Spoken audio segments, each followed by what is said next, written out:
the fact that we are being wheelchair disabled, if you want, do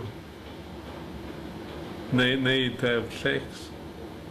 It makes me wonder where the taboo about disabled people and sex comes from, and why more isn't done to meet all of their natural needs, not just the ones it's polite to talk about at the dinner table. Toby, how was that? Fantastic. Like, how good was it? Fantastic. What, was it like this or? Yeah, good.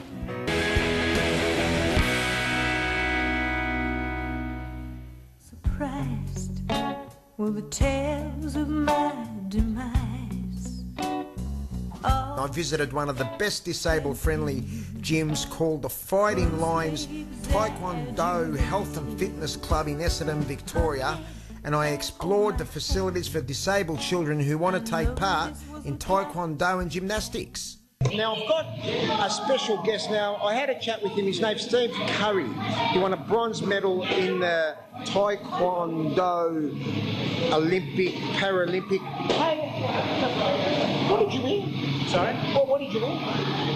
Bronze medal. A bronze medal. What competition was it? The first Para Champions, World Taekwondo Para Championships in Azerbaijan. So you were the very first Para Taekwondo Championship. I visited Steve's house to know more about his arm and how it affects his fighting. What is it? So what happened? Motorbike accident 5 years ago. Hit a street sign. Really? Up in the shoulder. So basically tears all the nerves out of the spinal cord. Yeah.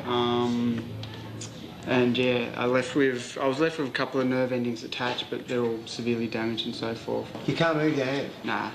Oh, really? So, yeah, hand's completely gone. I've basically got just bicep, a little bit of shoulder, and that's about it. Nothing in the forearm. Ready?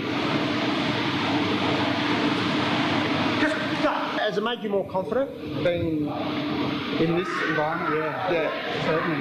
What about outside? Yeah, look, certainly people, my friends who have seen my achievements, they're astounded by it, you know. I'm astounded by it. Thank you. Yeah. This is Georgia and her brother Danny. Georgia suffers from Down syndrome and also has leukemia. To add to the difficulty of living with a disability, Danny also looks after his mother, who has bowel cancer. Yeah, it's pretty intense. So yeah, but I've got two older siblings, so we both we all share the load. You know, we all help out at home and stuff, which is good. Oh, I don't want a picture of me. Why are they taking the camera of you? Yes. Because you're a lucky girl. I am in the news. You won't be on the news, you'll be on a TV show. Oh, I love you. I know. Danny is an instructor at the gym and Georgia loves spending time there.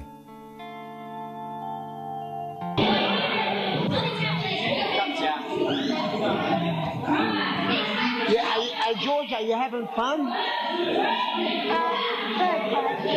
You having a lot of fun? Yes. We can just say that she's just enjoying it. She's just so happy being here. And the smile says it all. Worth $1 million.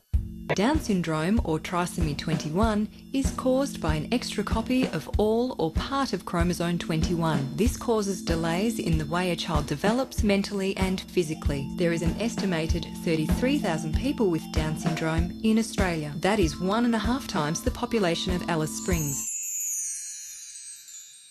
La la la la la.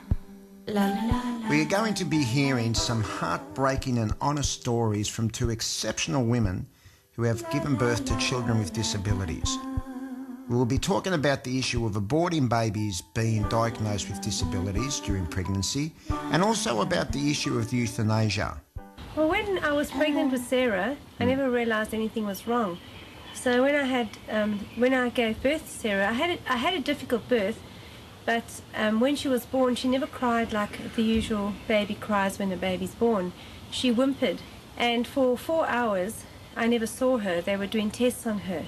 So eventually the doctor walked into my room and he had tears in his eyes, and he said to my husband and I that Sarah was born with severe brain damage. And I just said to him, what is that? Is she going to live?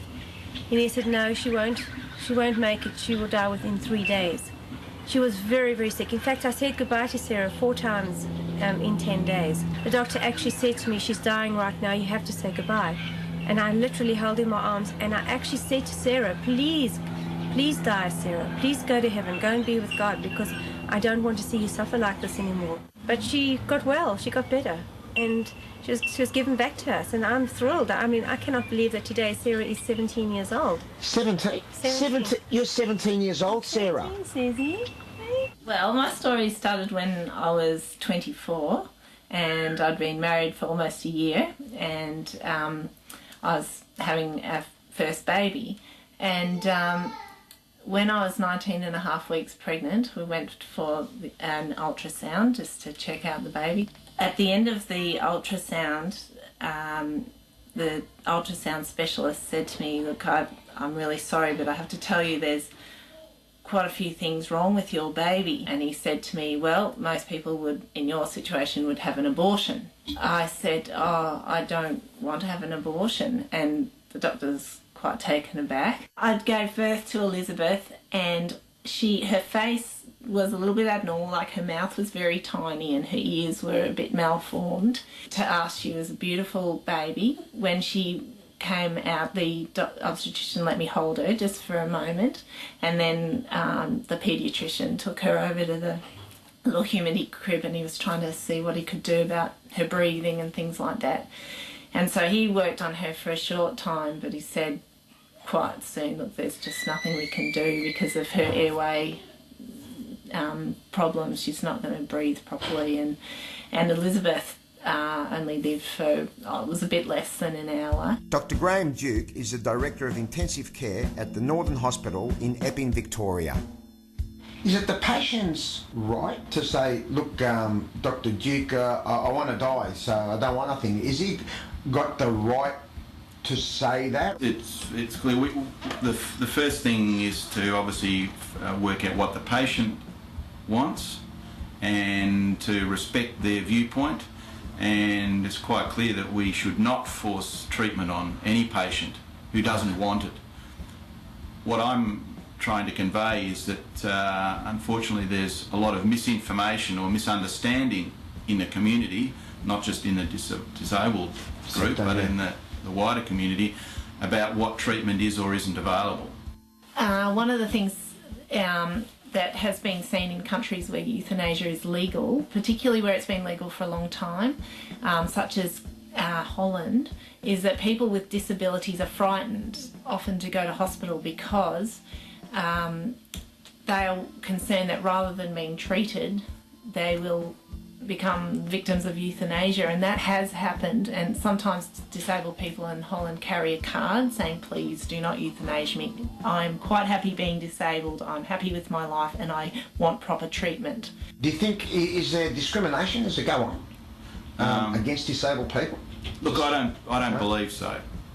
In reality, we try not to treat them differently, but it's difficult when the resources available in the hospital system are limited.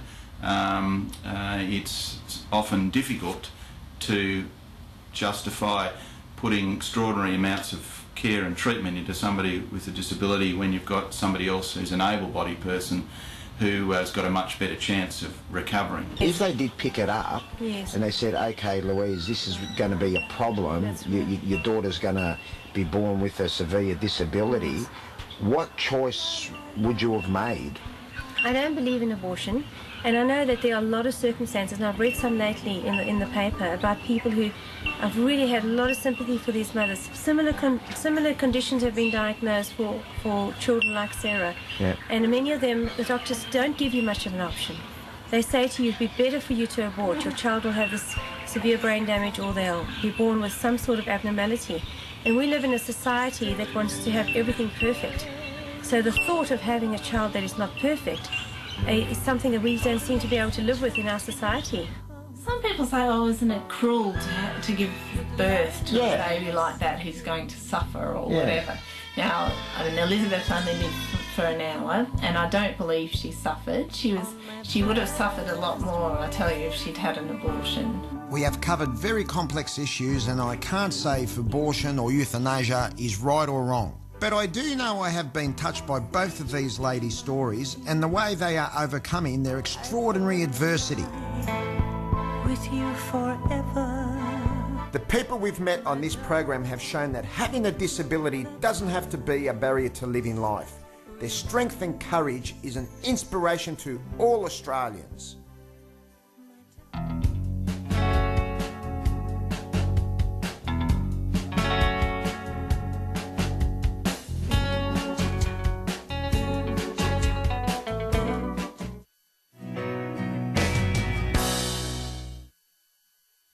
Find your news wherever you live at bbc.com/news. It is for disabled children who want to take part in taekwondo and gymnastics. Now, I've got a special guest now. I had a chat with him. His name's Steve Curry. He won a bronze medal in the taekwondo Olympic, Paralympic. Hey, what did you win? Comes from. And why more isn't done to meet all of their natural needs, not just the ones it's polite to talk about at the dinner table. Toby, how was that? Fantastic. Like, how good was it? Fantastic. What, was it like this or? Yeah, correct. The fact that we are weaving wheelchair disabled, if you want, do need to have sex. It makes me wonder where the taboo about disabled people and sex comes from. Sorry? What did you win? Bronze medal. A bronze medal. What competition was it? The first Para Champions, World Taekwondo Para Championships in Azerbaijan. The first, so you were The very first Para Taekwondo Championship. I visited Steve's house to know more about his arm and how it affects. Surprised were the tales of my demise.